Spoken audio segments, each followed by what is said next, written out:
You're listening to the Daily Mishnah Podcast with Benedict.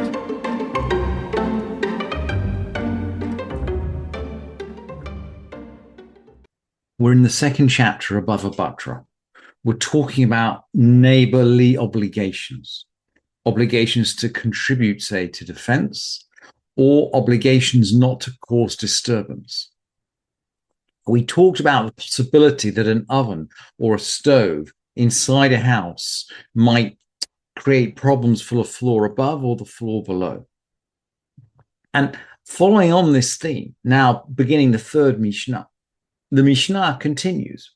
Lo yiftach adam chanut shel nachtomen. Someone can't open a baker's shop. Ve shel tzabain, or a dyer's shop. These are places that generate heat and smell. Dyeing, in particular, in the time of the Mishnah, was full of really noxious, terrible chemicals.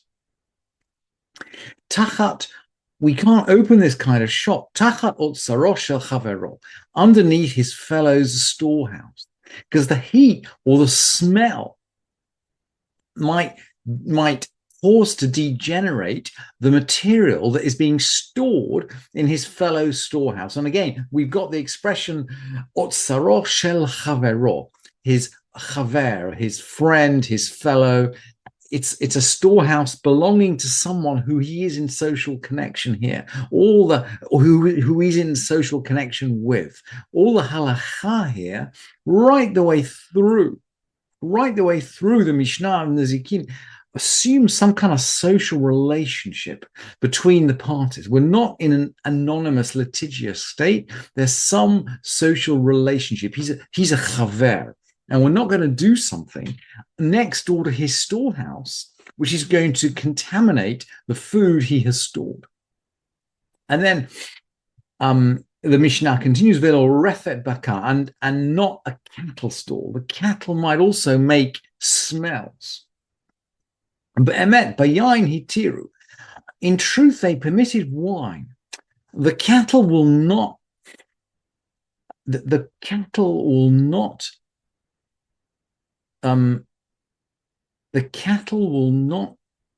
make the wine degenerate. Avalor refet bakar, but not a.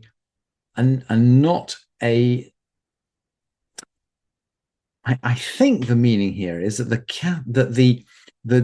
cattle won't make the wine degenerate, but I'm not certain. And the Mishnah goes on, avalor refet bakar, but not a cattle stall. Or we may be, I'm not sure. We may be saying that he can store wine underneath the storehouse, but not cattle. I'm not sure. Let's just keep that in mind. Chanut shebechatzer. If there's a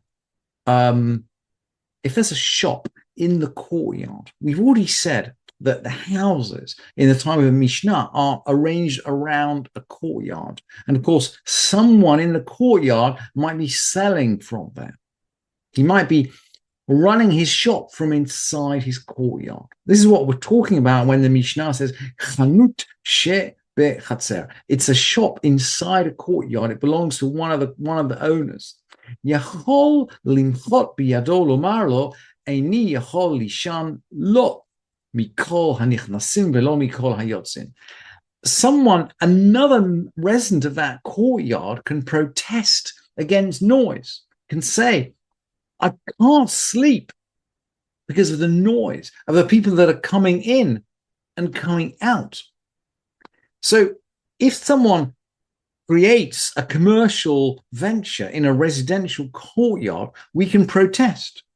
But if he's manufacturing, the situation is slightly different. If he's making utensils and going out and selling them in the market, the assumption of the Mishnah seems to be that everybody's entitled just to make stuff at home, even if they're not entitled to sell stuff at home. He's making utensils and he's going out and selling them in the market. אבל אינו יכול למחות בידו ולומר לו איני יכול לישון, לא מכל הפטיש ולא מכל הריחיים, ולא מכל התינוקות. If someone's making these utensils and selling them outside, at that point, you cannot protest and say, I can't sleep because of the noise of the hammer or because of the noise of the millstones. It seems to be assumed in the time of the Mishnah that kind of milling could go on in domestic properties. And then the Mishnah concludes, Velo mikol hatinokot, and not because of the noise of children. Apparently, we're talking about children going to school here. Apparently, people used to, as they do now, protest if someone creates a school in a neighborhood. Maybe this doesn't happen in Washington. It certainly happens in London. People don't like schools in the neighborhood.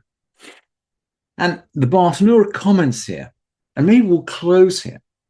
They can't protest about the voices of the school children. Shall bait Rabban, the children who are going to the school of their master, the afal gav de kol haba mechamat acherimhu, even though the sound comes on account of others. These are others that are coming in and out. These are like people buying. This is a parallel situation to someone who's setting up a shop in his courtyard. People are coming in and out. The children are coming in and out. So the Bartanura makes clear this is a parallel situation. And even though the sound comes from people coming in and out of the courtyard, lo matzi machi, they cannot protest. They don't have any way of protesting. Mishum yadil Torah ve yadir, because it makes the Torah great and glorious. We can protest against commercial traffic and noise, but we cannot protest against education, because education makes Torah great and glorious, even if it causes some amount of public disturbance as the children come in and out. Thank you for listening to this edition of the Daily Mishnah Podcast with Benedict.